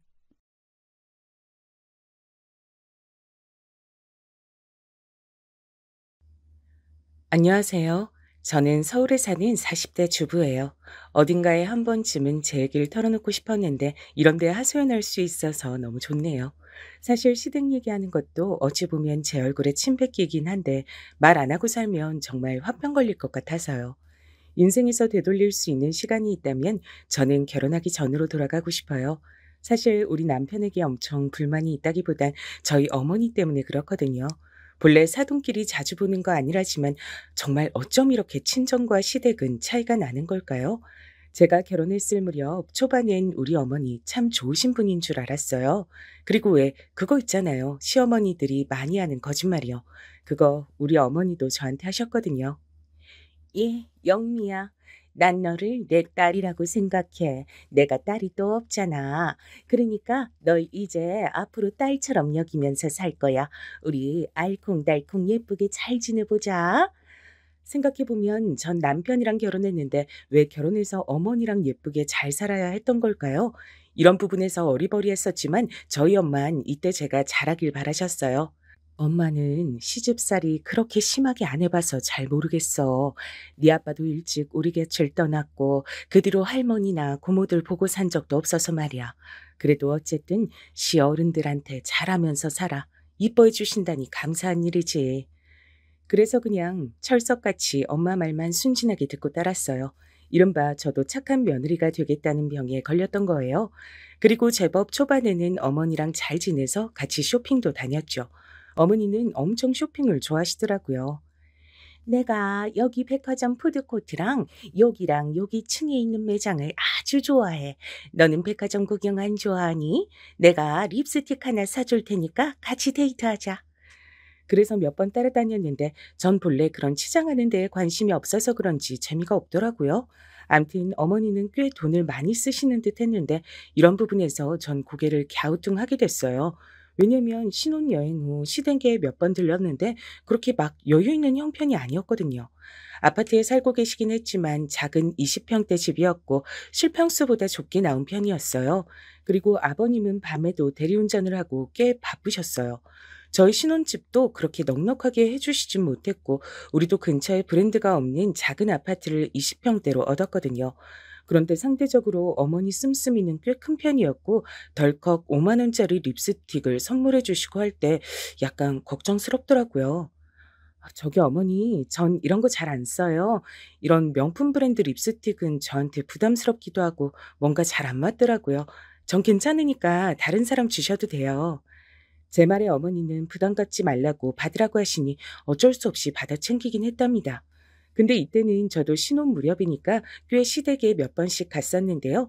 본의 아니게 시작부터 어머니 흉으로 시작하게 되네요. 아무튼 60대가 넘으신 어르신이 낮에는 그렇게 백화점 구경하고 화려하게 두르고 다니시고 오후에 집으로 들어가셔서는 밥도 잘 안 하시더라고요. 이땐 부담 못한 제가 몇 번 차렸어요. 어머니, 이제 곧 있으면 아버님 퇴근하실 시간인데 남편도 이리로 오라고 부를게요. 그래, 그래, 좋다. 명훈이랑 다 같이 먹으면 너무 좋지.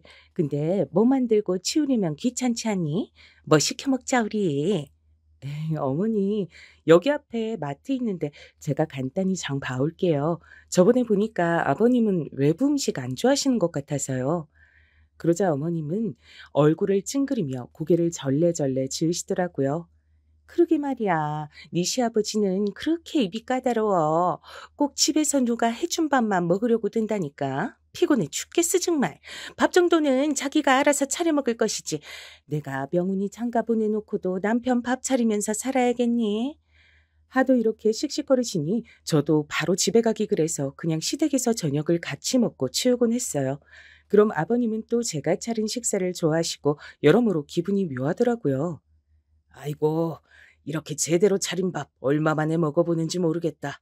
당신도 며느리한테 좀 배워서 이렇게 차려봐. 맨날 고구마만 삶아주고 귀찮아하고 그러면서 자기는 어디서 그렇게 잘 먹고 다니는지 카드를 퍽퍽 긁고 다니는 거야. 솔직히 아버님의 이 말이 틀린 건 아니거든요. 어머니는 낮에도 백화점 푸드코트에서 2만 원대 식사는 그냥 팍팍 긁으시면서 밖에서 일하고 오신 아버님 저녁 한 끼를 그렇게 차리기 싫어하셨어요. 암튼 이 부분은 위태하게 느껴졌지만 어디까지나 저랑은 상관이 없는 일이니까요. 그냥 모른 척하고 있었어요. 근데 제가 초기에 너무 어머니랑 같이 어울려 다녔던 걸까요? 어머니는 저랑 있는 게 그렇게 편하다고 하시면서 이젠 방향을 바꿔 저희 집으로 오시기 시작한 거예요. 저는 공인중개사 공부도 해야 되고 할 일이 많은데 말이에요. 어머니, 오늘도 무슨 일 있으셨어요? 이쪽으로 앉으세요. 커피 드릴게요. 그러자 어머니는 거실에 바로 옷을 내려놓고 편히 앉으시더니 리모컨이랑 이것저것 본인 집에서 보는 양 다 돌려보시는 거예요. 사실 저는 공부해야 되는데 무척 난감했어요. 어째 이렇게 오신 모양새를 보니까 금방 집에 가실 느낌이 아니었거든요. 아니나 다를까 절 붙잡고 그렇게 아버님에 대해 헌담을 하시는 거예요. 너 아주 눈치가 빠르다, 영미야. 나 어제 네 아버님이랑 싸우고 나왔잖아. 너무 화가 나서 아침 일찍부터 이렇게 나와 버렸어. 근데 명훈이는 출근하고 없네. 명훈이는 아침 먹고 갔어?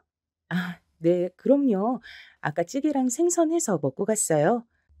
그러자 어머니는 또 얼굴을 찌푸리며 이러시는데 좀 아이러니한 거예요. 생선? 명훈이가 제육볶음 엄청 좋아하는데 걔는 바닷가 쪽보단 육지고기를 좋아해. 다음엔 돼지고기랑 소고기 이런 거 막 볶아줘. 손 많이 안 가고 그냥 구워주기만 하면 돼. 그럼 아주 잘 먹거든. 어머니도 참 웃기신 게 본인 아들 먹는 건 꼬치꼬치 캐물으시면서 본인 남편한텐 엄청 관심이 없으시더라고요. 노인네가 다 돼가지고 입맛도 짜져서는 툭 하면 그렇게 반찬 갖고 타박을 하는 거야. 지는 뭐 지방이 없는 돼지고기 어느 부위로 불고기를 해달라나.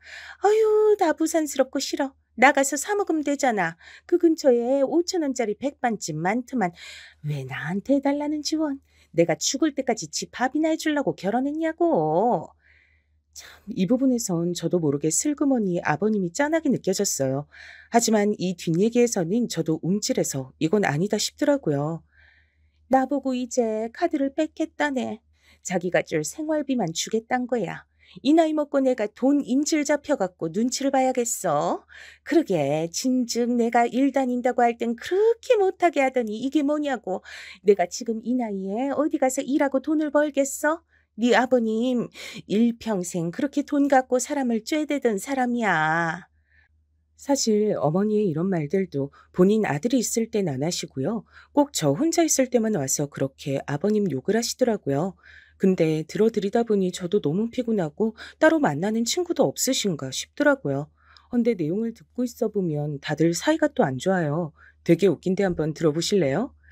그 평창동 옆에 내는 시집 잘 간 덕밖에 없으면서 아주 기고만장해가지고 어디 백화점 아니면 안 보려 그런다니까. 그렇게 욕심이 넘쳐나니 뒤룩뒤룩 살만 쪄가지고 말이야. 너도 한번 생각해봐라. 이 나이에 이런 몸 가진 사람이 그렇게 흔하니? 근데 그렇게 남편 벌이 갖고 눈치들을 준다니까. 그리고 저 어디 사는 애는 지가 무슨 강남이라도 사는 줄 알아? 웃겨 죽겠어. 제가 볼 땐 어머니를 비롯해서 다 고만고만해 보이는데 뭐가 그렇게 열이 받으시는지 모르겠어요. 암튼 그분들이랑 빨리 화해하시지 왜 우리 집에 와서 이러고 계신가 싶었답니다. 저도 어느 시점부터는 도저히 공부에 집중할 수가 없어서 어머니의 이런 방문을 거절해야 했어요. 아침 8시부터 문 두드리고 들어오셔서는 밥 달라고 하시고 커피 달라고 하시고 누워서 TV 보시다가 거실에서 주무시고 점심때 나가서 밥 먹자 그러시고 그러면서 하는 말이 이거예요. 아참, 너 명훈이 혼자 보니까 아껴 써야 돼. 돈 막 쓰고 그러면 안 된다. 내일은 집에서 해 먹자. 있는 것 가지고. 그러는 본인은 뭔데 아버님 밥 한 끼 해드리는 거 아까워서 귀찮아하시나 싶은데 그게 중요한 게 아니었어요. 내일도 또 오겠다는 말을 쓱 덧붙이신 게 너무너무 신경이 쓰이는 거죠. 정말 이 무렵 때 어머니는 수시로 우리 집에 오셨고 이제 어느 무렵부턴 전화도 안 하시고 오시더라고요. 그러면서 제가 집에 없다고 서운해하시니까 슬슬 불편감이 느껴졌어요. 남편에게 상담했더니 저보고 거절을 하라네요. 아, 그래? 그래, 어쩔 수 없지. 자기도 공부해야 되는데 별 수 없잖아. 어떻게 엄마를 옆에 두고 집에 누가 있는데도 움직이겠어? 근데 그건 그냥 당신이 말하는 게 나을 것 같아. 내가 갑자기 끼어들어서 엄마 작자고라고 말하는 것도 웃기잖아. 듣고 보니 그런 것 같기도 해서 저도 고민하다가 어머니께 어렵게 말씀을 드렸어요. 근데 어머니는 이때 약간 발끈하시는 분위기더라고요. 새삼 엄청 놀라웠어요. 네? 아, 어머니 서운하시다니. 저기 근데 제가 진짜 중요한 시험을 준비하고 있어요. 당장 이걸로 취업할 건 아니지만 이러면서 저의 향후 계획을 설명해야 되는데 이것도 좀 모양 빠지고 이상하더라고요. 왜 이런 걸 일일이 어머니를 설득시켜야 되는 걸까요? 게다가 어머니는 중간에 이상한 부분에서 절 기분 나쁘게 하시더라고요. 내가 내 아들 집에 가는데 이런 것도 일일이 허락받고 다녀야 되는 거야? 어머니 오세요 하면 가고 마세요 하면 가면 안 되는 거고? 아유, 너만은 내 얘기 들어주고 내 편이 돼줄 줄 알았는데 너까지 이렇게 날 서럽게 할 줄 몰랐다. 난 너를 내 딸처럼 여겼어. 어쩜 이렇게 날 서운하게 하냐. 이렇게 말씀을 하시는데 저도 너무 당황스러운 거예요. 제가 짬밥이 되고 사회 경험이 많았다면 이런 걸 잘 자를 수 있었으려나요? 지금 제 마음 상태로는 얼음도 없는 얘기였지만 아무튼 이땐 쩔쩔맸어요. 그리고 그 뒤로 어머니와 저의 관계는 나빠진 상태에서 꽤 지지부진하게 얼굴을 계속 봐야 했답니다. 다만 이전처럼 자주 오시진 않았고 주말만 오시도록 했는데요. 이것도 너무 잘못한 것 같더라고요. 저랑 남편이 쉴 새가 없었어요. 오죽하면 남편도 한마디 하더라고요. 저기 엄마, 오늘은 아버지 집에 계시잖아. 같이 가봐야 되는 거 아니야? 으그, 그 양반이야. 혼자서 잘만 있어. 알아서 밥도 차려 먹고 무슨 개도 아니고 지가 알아서 잘만 있겠지. 그런 거 걱정할 거 전혀 없다. 신경 안 써도 돼. 하지만 전 이미 감정이 점점 안 좋고 지치는 가운데 주중에 살림에 공부까지 하고 주말엔 쉬고 싶었거든요. 제 표정이 어두워지는 걸 본 남편이 끝내 안 되겠어서 말을 하더군요. 저기 엄마, 영미 중개사 공부하잖아. 얘도 되게 바빠. 엄마도 나 장가 보내놨으면 이제 아버지랑 시간 보내야지. 나도 영미랑 시간 보내야 애길 가지던 말던 할 거 아니야. 근데 말이에요. 와, 이 일이 이렇게 퍼질 일인가요? 전 암만 생각해도 이해가 안 되는데 참견 좀 해주셨으면 좋겠어요. 어머니는 이 말에 입술을 확 깨물고 인상을 쓰시더니 할 일이 생겼다면서 막 서둘러서 집을 나가버리시더라고요. 그러고선 한참 뒤에 전 아버님으로부터 전화를 받았답니다. 진짜 웃기지도 않아요. 대뜸 아버님께서 절 막 야단치시지 뭐예요. 예, 세아가. 너 네 시애미한테 무슨 서운한 말씀을 드린 게냐? 한창 사이좋게 잘 어울려 다니는 것 같더니 왜 이런 관계가 되었어? 그러지 말고 어머니가 너보다 한참 윗사람 아니냐? 네가 비도 잘 맞춰드리고 기분도 달래드리고 그래라. 아버님, 전 그게 무슨 말씀이신지 이해가 잘 안 되는데 어머니께 제가 어떤 말씀을요? 저 오늘 딱히 드린 말이 없는데. 근데 여기서 아버님이 갑자기 버럭 화를 내시는 거예요. 진짜 환장하겠더라고요. 야단치시는 아버님보다 이렇게 뒤에서 이간질하고 조종하는 어머니가 더 역겹고 싫어졌어요. 너 정말 몰라서 묻는 건 아닐 거 아니냐? 네가 우리 명훈이한테 시애미 오는 거 불편하다고 하소연했다며. 그걸 갖다가 남편을 시켜서 그렇게 말하게 하면 아들 엄마 사이도 나빠지고 네가 한 가정이 시집와서 그건 아주 잘못하는 거다. 그리고 말 맞더나 엄마가 아들 집에 뭘 그리 자주 갔다고 그렇게 눈치를 주는 게야. 좌우지간 네가 어머니 기분 좀 풀어드리라. 저는 이 전화를 끊고 어이가 없어 남편에게 말했고 남편도 듣고 머리를 마구 헝클어뜨리더니 엄청 스트레스를 받더라고요. 그래서 본인이 해결할 줄 알았더니 이걸 왜 또 저한테 떠넘기는 거냐고요. 별 수 없어. 이건 그냥 영미 네가 엄마 풀어주는 수밖에 없어. 내가 여기서 또 나서면 일 더 커진다니까. 저봐, 엄마 울고불고 난리 났지. 엄마 아버지가 아무리 투닥거려도 엄마가 저렇게 작정하고 아버지한테 일러 바치고 하면 뭐라 못해. 이번엔 그냥 영민이가 딱 죽은 셈 치고 엄마한테 좀 맞춰줘. 내가 왜 그래야 하는데? 자기는 우리 엄마한테 내가 이런 일로 사과하라고 하면 할 거야? 그리고 도통 내가 잘못한 게 뭔지 모르겠어.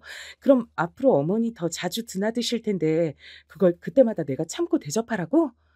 저는 끝내 어머니에게 연락하지 않았고 남편도 한숨 푹푹 쉬어대다가 결국 포기하더라고요. 그러고 꽤 냉정 상태에 있던 와중 저는 얼마 안 가 임신을 했다는 것을 알게 됐어요. 그런데 어머니는 갑자기 전화 오셔서는 마치 그런 일은 전혀 없었던 사람처럼 말씀하시는 거 있죠? 진짜 푼수 중에 상푼수 같아요. 아이고, 잘 됐다. 있잖아. 난 아들이고 딸이고 그런 거 전혀 안 가리는 사람인 거 알지?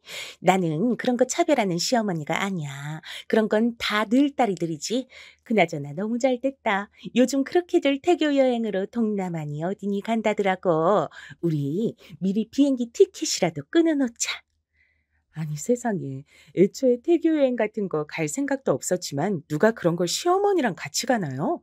어머니는 아주 당연하게 아버님은 빼놓고 본인만 따라갈 생각을 하시더라고요. 남편에게 물어보니 또 엄마를 말릴 수 없다고 하는데 와중에 저는 물어봤어요. 그럼 나도 하나 물어보자. 이거 비용은 누가 대주는 거야? 우리 지금 그럴 여유 없는 거 알지? 당신이랑 나도 겨우 갈까 말까야. 난 사실 강원도 어디 1박으로 가도 상관없고 안 가도 문제 없었어. 비용 우리 보고 내라고 하시는 거면 난 못 간다고 할래. 그런데 남편이 의외의 말을 하더라고요. 한편으론 어머니가 정말 너무 철없어 보였어요. 이거는 아버지가 되시는 거래. 손주건 손녀건 아무튼 경사니까 축하해주는 의미로 말이야. 다른 건 몰라도 비행기랑 호텔 값은 내주신다고 하더라고. 세상에. 그럼 아버님은 안 가시고? 아버지까지 가긴 좀 부담스러우니까 돈도 그렇고. 근데 저는 생각할수록 이해가 안 됐어요. 제가 임신을 한 게 왜 시댁이랑만 축하할 일인지. 저는 홀로 저를 키워낸 친정엄마 생각도 많이 났거든요. 저 한창 초기 입덧할 때도 엄마가 퇴근길에 와서 챙겨주곤 했는데 왜 아무런 덕도 안 끼친 어머니가 여기 끼시는 걸까요? 그런데 친정엄마는 신경 쓰지 말고 자꾸 그냥 다녀오라 하는 거예요. 너는 내가 시집살이 안 해봐서 모른다고 하지만 뭐 그 말이 맞을지도 모르지. 아무튼 그래도 어른들이 축하해 주자고 좋은 마음으로 그러시는 거니까 그냥 받아들여. 거기다 감사하게 또 내주신다잖니. 한두 푼도 아닌데 며느리 그렇게 챙겨주기 힘들지. 너도 그 김에 좋은 시간 갖고 와. 엄마, 내가 말했잖아. 그 자리에 우리 어머니도 따라간다니까. 어머니는 벌써부터 거기 가서 마사지 받고 수영하고 뭐 먹으러 다닐 궁리만 하고 계셔. 누구네 집이 갔다 왔다고 나보고 일정도 짜래. 임산부 며느리한테 이렇게 하나하나 다 받으려고 하는 게 말이 돼? 엄마도 여기서는 좀 난감했는지 더 말을 얹진 않으셨지만 하여간 저는 이 여행에 불만이 아주 많았어요. 그리고 이때 아버님까지 결국 제가 우겨서 모시고 갔답니다. 어머니는 죽어도 싫다는 거 제가 살아야겠어서 모시고 가자고 남편에게 우겼어요. 아버님이 비용을 저렇게 힘들게 일해서 다 대주시는데 왜 아버님을 빼놓고 가? 그리고 아버님이 계셔야 어머니 또 붙어서 의지할 사람이 있고 같이 다닐 사람이 있지. 내가 아무리 안정기라지만 가서 나도 내 몸 컨디션 어찌 될지 몰라. 그때마다 어머니한테 끌려다니고 어머니가 아들 아들 하면서 당신 데려가면 난 어떡해? 모두가 행복하려면 그리고 아버님 위해서라도 아버님이 가셔야 돼. 이래서 아버님까지 다 같이 가게 됐고요. 결과는 멸망 그 자체였어요. 이후로 우리는 두 번 다시 해외로 떠나는 가족여행, 아니 시댁 가족여행 자체는 설계를 하지 않게 됐답니다. 왜냐면 가서 어머니랑 아버님은 사사건건 계속 다투셨고 우리에게 하소연하시고 아버님은 혼자 남아 짠해지고 이런 일들의 연속이었거든요. 한 가지 저도 얻은 게 있다면 그나마 아버님이랑은 말이 통했단 거예요. 아버님도 초반엔 본인 부인 말만 듣고 저한테 뭐라 하셨는데 이때 여행 가시고 절 다시 보셨거든요. 좌우지간 며느리니가 고생이 많구나. 네 시어머니가 보통 까탈스럽고 사치스러운 게 아니야. 사실 여행도 그렇게 가야 된다고 젊은 날 자긴 고생했다고 질질 짜면서 명운이네 부부랑 여행 가고 싶다 하니까 내가 대준 것뿐이야. 여기 나보고 같이 오자고 말해준 것도 우리 며느리고 저 사람은 여기 와서도 저렇게 나한테 불만이 많은 이유는 어머니랑 아버님은 태국 길가 한복판에서도 싸워서 가이드가 어쩔 줄 몰라 했고 마사지 받으러 가서도 사인 안 맞아서 싸우고 그냥 모든 게 엉망진창이었어요. 다시는 이런 여행은 하지 말자고 돌아오는 비행기에서 냈다 크게 다짐을 했었더랬죠. 심지어 중간에 시장에서 물건을 살 때도 어머니는 저를 막 부리려고 하시는 거예요. 예, 영미야. 네가 가서 이것 좀 달라고 물어봐. 아, 맞다. 이건 얼마고 저건 얼만지도 물어보고 이거 해봐도 되냐고 해. 아니다. 저건 어떤가? 아, 빨리 가서 물어봐 니가. 이러면서 옆구리로 자꾸 저를 툭툭 쳐재시는데 전 오만 짜증이 다 나는 거예요. 아직 입덧이 완전히 다 가시지 않아서 속이 울렁거리고 동남아 날씨도 안 맞고 역한데 자꾸 끌고 다니면서 시키시니까요. 저기 어머니 저 속이 안 좋아서 저희 남편 화장실 갔으니까 오면 물어보세요. 그런데 어머니는 제 등짝을 세게 내리치면서 막 재촉하시는 거예요. 예, 그럼 저거 누가 사가버리면 어떡해. 빨리 가서 얼른 물어보기만 하라니까. 그게 뭐 시간이 걸려? 얼른 갔다 오라고 글쎄. 그런데 이때 갑자기 고함 소리가 들리면서 일순간 조용해졌어요. 내 마음의 소리가 밖으로 튀어나온 건가 싶을 정도로 아주 격하게 말이에요. 근데 그 소린 제가 아닌 아버님이셨어요. 당신이 해? 왜 그걸 자꾸 남을 시켜대? 며느리 임신해서 움직이기도 힘든데 그렇게 하나하나 다 시켜먹고 손도 까딱 안 할 거면 외국은 뭐하러 왔냐고.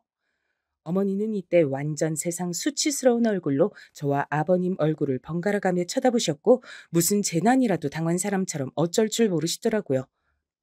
뭐라고요? 아니, 옆에서 지켜보니까 진짜 한도 끝도 없어 정말. 오는 내내 와서도 가는 날까지도 뭐 하나 지 손으로 하려는 것도 없고 죄다 다 받기만 하려고 하고 어쩌려는 거야 진짜. 와, 저는 이때 정말 속이 다 시원해서 울렁거렸던 게 전부 씻겨 내려가는 듯했어요. 하지만 반대로 어머니는 아주 큰 상처를 입었다면서 돌아오는 내내 말도 안 하시고요. 그렇게 아들만 찾고 비련의 여주인공이 되셨더라고요. 이 일을 계기로 해서 어머니랑 아버님은 한창 떠들썩한 이혼 소동을 벌이셨답니다. 얼마 안 되어 아버님은 저한테 전화하셔서 크게 으름장을 놓으셨고요. 전 되게 속이 시원했죠. 이게 어떻게 절 울가맬 줄 상상도 못한 상태로요. 니네, 네 시어머니 오면 돈 한 푼도 주지 말아라. 그놈의 옆에 아주 호강에 겨워서 똥을 싸다 못해 여기저기 민폐나 끼치고 다니고 지 주제를 몰라. 명훈이한테도 단둘이 제대로 시켜. 지 엄마 받아주지 말라고. 일단 저는 이게 왜 그런가 했더니 아버님은 여행에서 돌아오신 뒤에 어머니랑 대판하셨는데요. 이제 생활비를 한 푼도 안 주신다고 했대요. 남편이 이때 엄청 골치 아파하면서 말해줬어요. 아, 모르겠어. 근데 아버지가 이건 잘한 것 같기도 하고 솔직히 이런 말 좀 뭐한데 이제 당신한테 뭘 숨기겠어. 우리 엄마 좀 씀씀이가 해프잖아. 아버지는 매번 고생하고 밖에서 추운 날도 대리운전하고 애들 학원차 운전하고 말이야. 근데 엄마는 맨날 밖에서 돈 쓰고 다니고 돈 무서운 줄도 몰라. 밖에서 일하라고 하면 무서워한다니까. 하여간 답이 없어. 이 얘기를 듣고 저도 한심해하던 가운데 얼마 안 가 어머니가 저한테 전화하셨어요. 그러시더니 앞뒤 얘기 싹 다 자르고 다짜고짜 깡패 마냥 용돈을 요구하시더라고요. 사정은 묻지 말고 암튼 남들은 다 그렇게 하더라. 니들도 이제 부모 용돈 한 달에 얼마씩 챙겨서 줘야지. 이 얘기도 되게 내가 늦게 하는 거야. 못해도 한 달에 50만 원씩은 내 앞으로 보내라.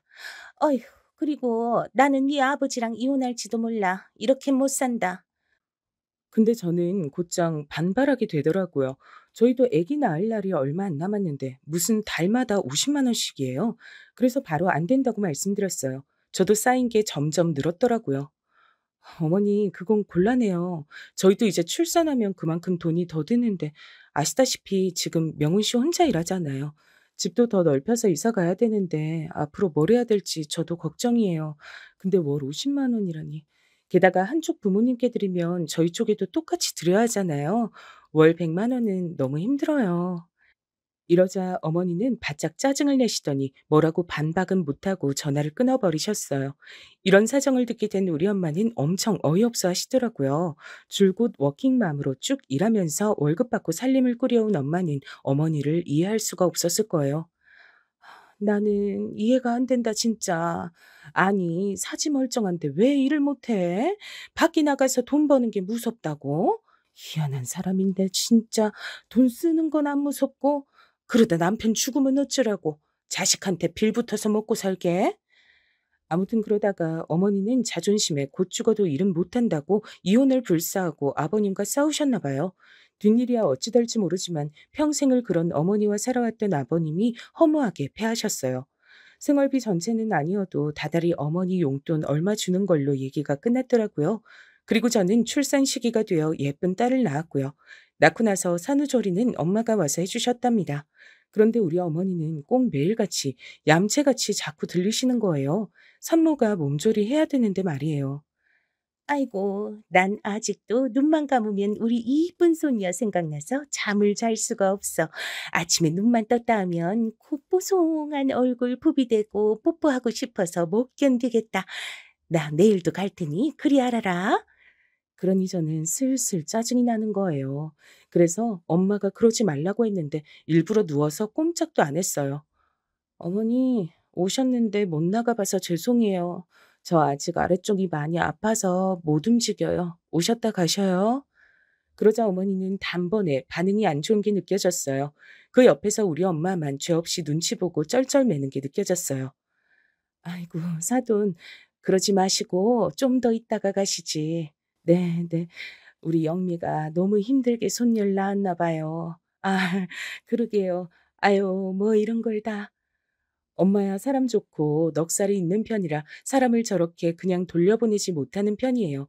그러다 보니 본의 아니게 자꾸 어머니가 저렇게 들러붙어서 안 나가고 우리 엄만 애기도 봐주고 저도 보고 살림도 해주느라 바쁜데 말이에요. 점심까지 얻어먹고 가시는 거예요. 그래서 제가 너무 짜증나서 엄마한테 그러지 말라고 화를 냈어요.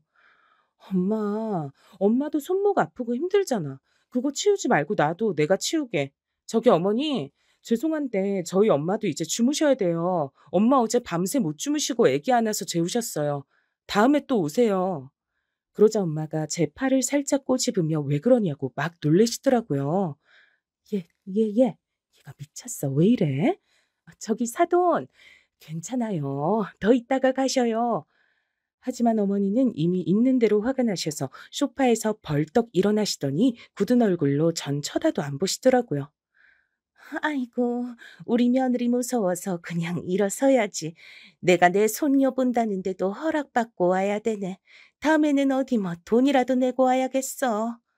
그렇게 돌아서서 나가는 어머니를 우리 엄만 너무 불편해했고요. 급기야는 참 바보 같게도 다음날 엄마가 굳이 불러서 아주 진수성찬을 차려 대접하신 거예요. 저는 이때 너무 화가 났던 게 굳이 저럴 필요가 없잖아요. 우리 어머니는 해주면 해줄수록 사람을 우습게 보고 무시하는 사람이거든요. 근데 진짜 딸 가진 죄인인지 뭔지 엄마는 제 걱정이 한가득이었어요. 엄마라고 뭐 기분 좋고 잘 해먹이고 싶어서 진짜 그렇게 차린 줄 알아? 우리 딸 이뻐해달라고 잘해주라 그런 거야. 너 그렇게 말 딱딱하게 하는 상황에 엄마가 가만히 있으면 그게 엄마 욕먹이는 거야. 이래야 네 시어머니도 못 이기는 척 자기 기도 꺾고 며느리한테 상한 마음도 푸는 거지. 그런 마음을 본인도 알지 모르겠니? 너도 너무 날 세우지 마.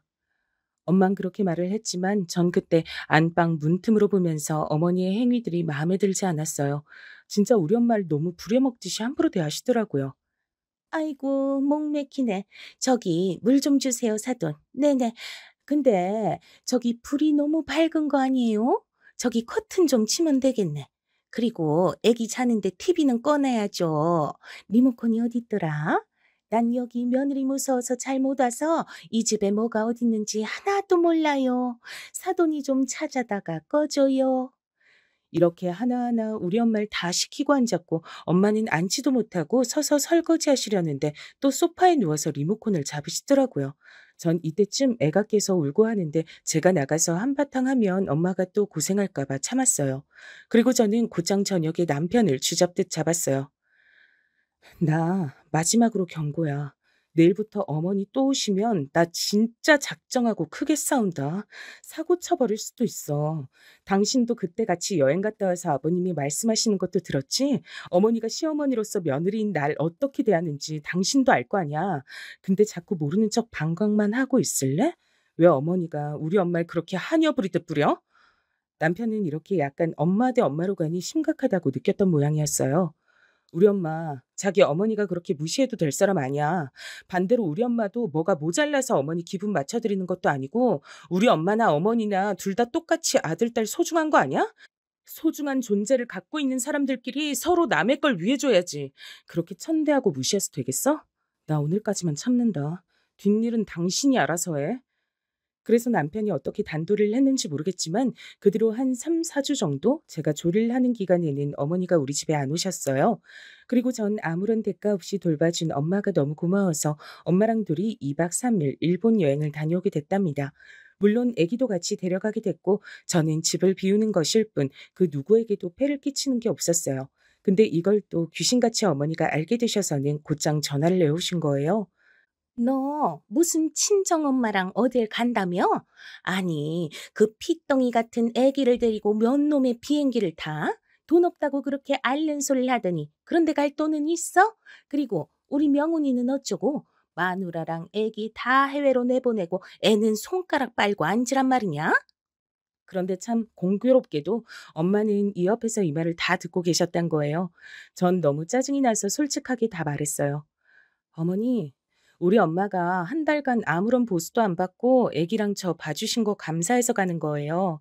보통 그 정도 친정엄마가 와서 애기 봐주고 살림해 주시고 한 달씩이나 붙어 계시면요. 사례비로 2-300만 원씩은 드리더라고요. 엄마가 그건 됐다고 하셔서 이렇게 여행 가는 거고요. 심지어 비행기랑 웬만한 경비는 엄마가 내주시는 거예요. 그런데도 그렇게 싫으세요? 어머니는 또 여기에 발끈해서 뭐라고 하고 보다 못해서 엄마가 핸드폰을 좀 달라고 하더라고요. 이땐 엄마도 기분이 썩 좋지 않았던지 받아서 얘기하시더라고요. 네, 안녕하세요, 사돈. 제가 우리 사위 혼자 두고 딸이랑 손녀 데리고 여행을 가서 염려가 많으신가 봐요. 이미 직장에도 다 양해를 구했고 사위랑도 얘기가 잘 돼서 다녀오려고 해요. 3일간이니까 너무 염려치 마시고 걱정 안 하셔도 됩니다. 다녀와서 뵐게요. 네네, 들어가세요. 아마 어머니는 우리 엄마가 바로 옆에서 다 듣고 있었으니까 아주 약호가 팍 죽어서 이때는 부들부들 하셨을 거예요. 그러고 어땠냐면 어머니는 제가 돌아올 때까지 아주 이를 갈고 계셨더라고요. 여행 다녀와서 집에 와보니 우리 집 거실 소파를 또 차지하고 앉으신 거예요. 그러면서 다짜고짜 절 보자마자 애를 막 빼서 안으시더니 엄청 트집을 잡으시는 거예요. 너는 집안 꼴을 이따위로 해놓고 네 신랑은 굶어 죽으라고 해외로 나가고 앉았니?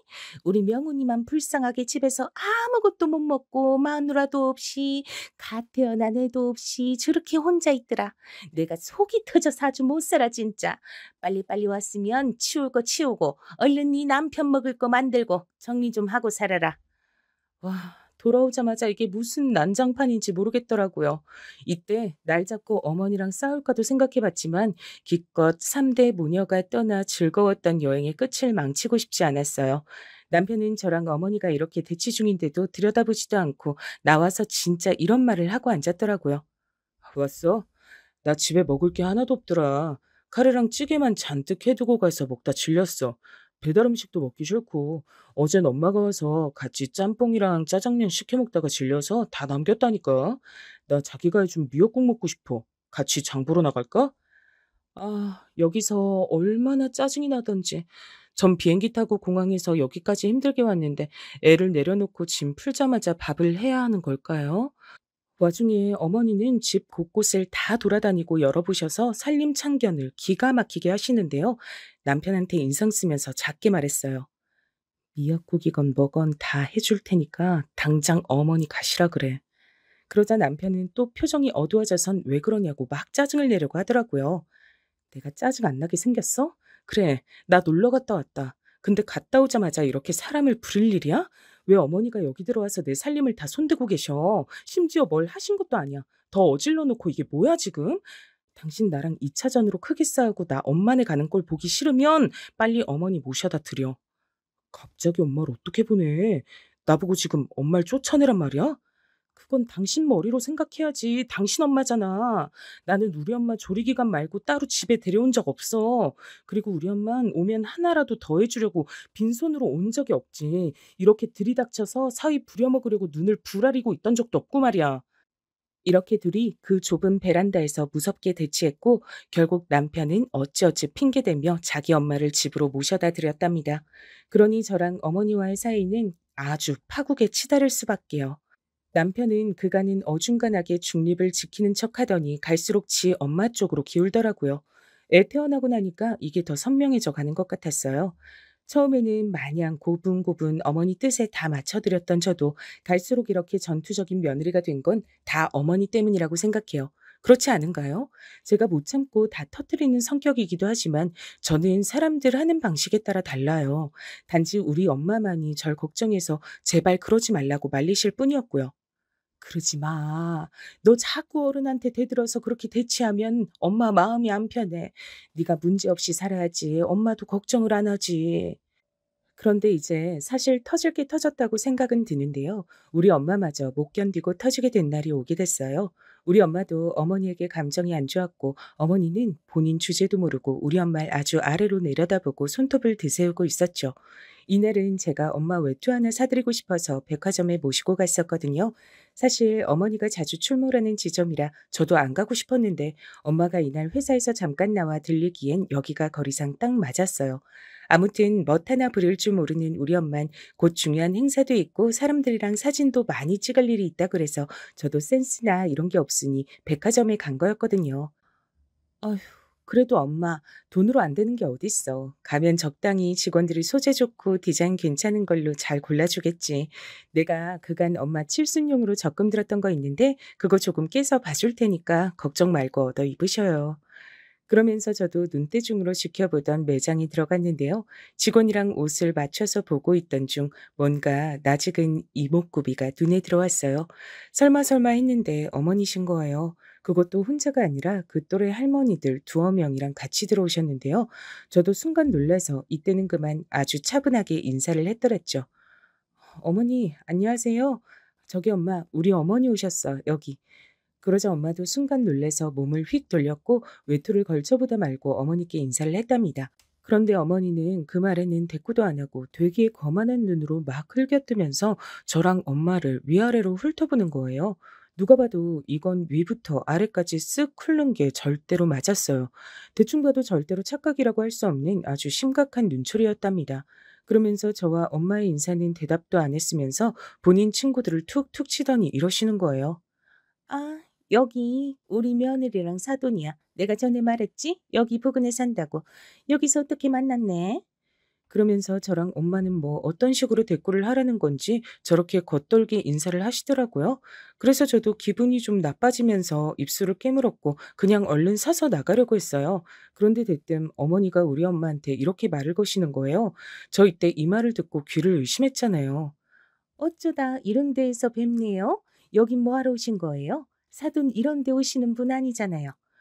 순간 저는 미간이 팍 찌푸려졌고 뭐 때문에 말을 저렇게 하나 싶어 곧장 어머니를 쏘아봤답니다. 뭐 사러 오신 거예요? 얼씨구 좋으시겠다. 딸이 돈이 많아가지고 여기서 엄마 옷도 척척 사주네. 대충 시장에서 해결하면 될 거를 친정엄마라고 남편 돈 팍팍 써가면서 해주는 것 봐. 어휴, 나도 다음 생엔 며느리 말고 딸 얻어야지. 딸 있는 사람 부러워서 쓰겄나. 그래서 제가 이때 어머니 친구들이 있던 말건가를 껴들어가지고 뭐라고 했어요. 무슨 말씀이세요, 어머니? 엄마 일 있으셔서 좋은 일 있으시니까 사드리러 온 거예요. 엄마 옷 좋은 거 사드리겠다는데 뭐가 그렇게 마음이 안 좋으세요? 이렇게 저랑 엄마랑 대치하는 분위기가 되니 결국 매장 안에 있던 사람들이 다들 시선이 우리 쪽으로 향하던 차 어머니는 그걸 또 재빠르게 의식하고 막말을 하는 거 있죠? 정말 너무 야비하고 치졸하더라고요. 자기가 남한테 뭔가 꿀리고 처져 보이는 거 싫어하시니까요. 근데 이 말은 정말 용서할 수가 없었어요. 누가 뭐래디? 좋은 거 사드려. 사드리면 되는 거지. 네가 뭐 언제부터 그렇게 어른한테 공손하고 좋은 거 해드렸다고 평소 사돈 하도 허름하게 입고 다니니까 대충 시장에서 때우는 줄 알았단 거야 나는. 그게 뭐 잘못이야? 웬일로 유난을 떨면 이때 어머니는 얼굴이 완전 옆으로 훅 돌아갔고 그때 손이 날아간 건 제 손이 아니라서 저도 얼른 옆을 봤어요. 제 손이 먼저 올라가기 전에 엄마와 동행하는 비서분께서 먼저 손을 대셨더라고요. 그러니 엄마는 당황한 얼굴로 비서분을 말리려고 들었고 어머니는 진짜 눈까지 완전 돌아서 우리 쪽을 쳐다보더라고요. 이러니 사람들은 완전 구경이 나서 저 멀리 있던 사람들까지 다 앞쪽으로 몰려들어서 웅성대기 시작했어요. 그리고 비서분께서 이어서 말씀하셨답니다. 정말 너무 무례하시네요. 저희 이사님 사돈이시라곤 들었는데 저도 신뢰를 무릅쓰고 제지를 해야겠어서요. 그러니까 적당히 신뢰를 범하셨어야지. 자꾸 이렇게 소란을 끌고 이사님 곤란하게 하시니 안 되겠어요. 나가서 더 얘기하실래요? 말씀이 안 통하시는 분 같아서요. 아휴, 저도 이분을 가끔 뵐 때가 있지만 엄마 말론 성격이 엄청 강하고 센 분이라서 애지간한 일 처리는 다 이쪽에 넘긴다고 하셨거든요. 이날도 같이 다니려고 오신 건 아니었지만 회사에서 엄마가 급히 나오셔야 하니까 따라 나오신 거였어요. 걷다 대고 어머니가 하도 저렇게 깔아뭉개고 고자세로 나오니 전 저 비서분이 뭐라 할 수도 있겠다는 생각은 들었거든요. 이 비서분은 엄마랑 인연이 좀 있다고 들었던 분인데요.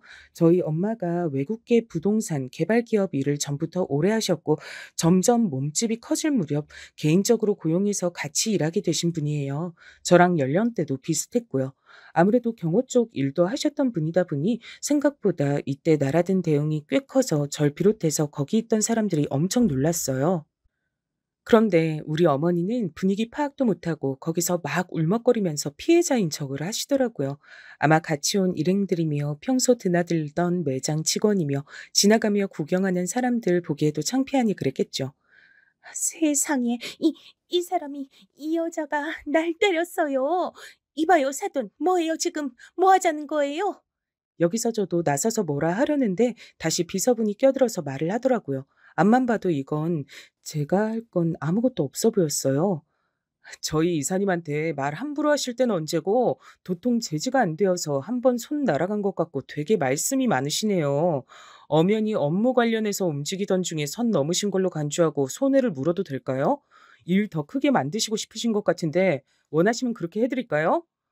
조곤조곤 얼굴 바로 앞에 대고 무섭게 말하는 비서분의 모습에 어머니는 한 대 더 얻어맞을까 봐 그랬는지 어쩐지 몰라도 정말 제가 여지껏 봤던 일에 가장 긴장하고 놀란 모습이었어요. 늘 자기한테 깨갱하고 결국 져주는 아버님, 그리고 자기 맘대로 할 수 있고 징징대면 다 들어주는 아들, 그 사이에서 맘대로 안 되는 제가 들어오니 아주 강하게 대립을 했던 거예요. 그런 와중에 주제도 모르게 그렇게 만만하게 보던 우리 엄마 비서분이 저렇게 나서니 아주 조금은 상황 파악이 되신 것 같더라고요. 어머니는 곧장 자리를 뜨려고 했지만 비서분이 붙잡았어요. 사돈이시고 뭐고 그런 것 상관없이 이사님께 소란 피워 죄송하다고 사과는 하고 가세요. 그냥 가시면 안 되죠, 그 연세에. 그런 매너 하나 안 갖추고 말만 싸지르시면 단가요? 그러자 어머니는 마지막 남은 자존심인지 몰라도 억지로 웃으면서 어떻게든 여길 빠져나가시려고 하시더군요. 아, 그만하세요. 나도 그쪽 누군지 어디 나부랭인지 몰라도 가만 안 있을 거니까 다 고소할 거야 나는. 너 영미, 너도 두고 봐라 너. 어머니 왜 저한테 그러세요 갑자기? 전 아무것도 안 했어요. 어머니가 먼저 우리 엄마한테 선 넘으셨잖아요. 엄마는 이때 골치가 아팠는지 그냥 가자고 했지만 비서부는 안 된다고 했고 사실 제 맘도 그랬어요. 이런 기회는 두 번 다시 안 올 거기 때문에 한 번 계기가 있을 때 제대로 상황을 진행해보고 싶더라고요. 저는 여기 비서분 말이 맞다고 생각해요. 엄마한테 사과해 주세요, 어머니. 멀쩡히 볼 일 있어서 옷 사러 왔고 둘러보고 있는 사람한테 무슨 여기 올 주제가 안 된다는 둥 시장이나 가란 소리를 고상하게 하고 계세요. 저랑 엄마가 뭐 바본 줄 아세요? 그동안 가만히 있으니까 그런 말 해도 되는 줄 아시는 거죠? 이 김에 제대로 사과하시고 선 그었으면 좋겠어요. 엄마네 비서부는 회사 업무를 처리함과 동시에 이런 개인 보안 관련된 것들도 다 하고 계셔서 절대 물러나지 않으시더라고요. 상황에 따라 유도리 있게 넘어갈 수도 있었지만 전 일단 힘을 실어드리고 싶었어요. 그러자 어머니는 본인에게 시선이 완전 꽂히니 어쩔 줄 몰라 했고 결국 그렇게 우물쭈물 서 있다가 얼굴을 양손으로 완전 다 가려버리고 어정쩡하게 서서 막 몸을 비틀어가며 이러시는 거예요. 그 알았어요. 잘못했으니까 그만 보내줘요. 미안하다고요. 그러면서 무슨 소변 마려운 사람처럼 무릎을 꿇는 건지 뭔지 헷갈릴 자세로 오도 가도 못하시더니 비서분이 끄덕이며 손으로 문 쪽을 탁 가리키니까 후다닥 나가버리시더라고요. 이날 일로 인해 엄마와 우리 어머니는 오늘 이 시간까지 마주하는 일은 절대 없고요. 물론 어머니는 저와도 일절 연락을 안 하신답니다. 사실 남편은 어느 정도 들은 게 있는 듯 하더군요. 제가 이때 단도리 하면서 말했어요.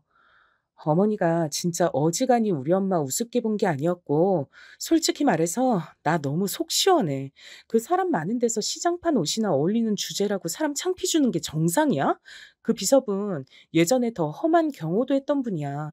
손만 나가서 다행이신 줄 알아. 나 솔직히 그날 당신이랑 살까 말까 고민 많이 했어. 피곤해지기 싫으면 이제 나한테 어머니 얘기하지 마. 당신이나 효도하고 살아. 그래서 남편은 이후로 어떻게 하냐면요. 자기 주제 알고 자기만 엄마한테 왔다 갔다 하며 일절 저랑 연결은 안 시키고 있답니다. 진즉 이렇게 살았어야 했는데 아쉽기도 하지만 애 더 크고 손이 많이 갈 때 시댁과 끊어서 다행이란 생각이에요. 그리고 남편 역시 자기 장모님이 그냥 일반 워킹맘인 줄 알고 있었을 텐데 그날의 일로 확실히 알았겠죠. 아무튼 이후로 별일이 없이 조용히 살고 있어요. 이제 후련하게 털어놨으니 저도 제 일상을 살러 가야겠네요. 모두들 더운 날씨에 건강 주의하시고 감기 조심하세요. 감사합니다.